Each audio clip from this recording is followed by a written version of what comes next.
Multicollinearity among independent variables is like having a bit of confusion in your data.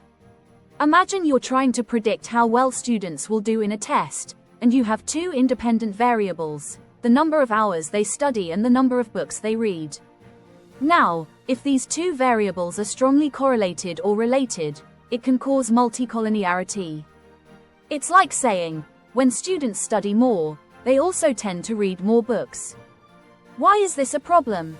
Well, when you're trying to figure out which of these two factors, studying or reading, is more important in predicting test scores, multicollinearity makes it hard. The reason is that it becomes tricky to tell whether a change in test scores is due to more studying, more reading, or a mix of both. In simple terms, multicollinearity confuses the model because it's not sure which of the correlated variables is the real driving factor. It's like having two friends who always show up together, and you can't tell who's influencing whom. To deal with multicollinearity, you might need to remove one of the correlated variables or find a way to separate their effects so your predictions become clearer. Multicollinearity can be addressed using several techniques. Technique 1 is to remove one of the variables. If you have two or more highly correlated variables, you can remove one of them from your analysis.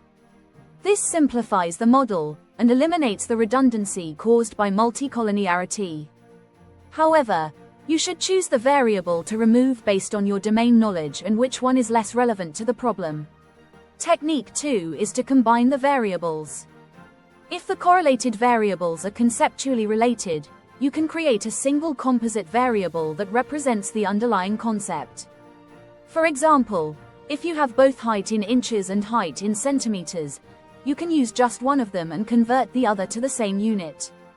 Technique 3 is that of principal component analysis, PCA. PCA is a dimensionality reduction technique that can transform the original variables into a set of linearly uncorrelated variables called principal components. These principal components can be used in your analysis, and they will not suffer from multicollinearity. The fourth approach is to use regularization techniques.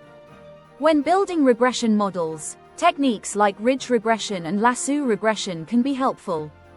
They add a penalty term to the regression equation, which encourages the model to downweigh or remove less important variables, effectively mitigating multicollinearity. Technique 5 involves collecting more data. Sometimes multicollinearity arises because of a limited amount of data. Gathering more data can help spread out the variation and reduce the correlation between variables. Technique 6 is that of variance inflation factor. Variance inflation factor, or VIF, measures how much the variance of an estimated regression coefficient increases when your predictors are correlated. A high variance inflation factor indicates high multicollinearity. You can remove variables with high variance inflation factor values. Technique 7 involves partialing out the effects. If you have theoretical reasons to believe that the variables should be included despite multicollinearity, you can use techniques like partial regression or partial correlation to analyze the unique contribution of each variable while controlling for the influence of others. Technique 8 involves the use of domain knowledge. Domain knowledge can help you decide which variables to keep and which to remove. Understanding the underlying relationships between variables can guide your decisions. It's important to note that the approach you choose depends on the specific problem you're trying to solve and the nature of your data.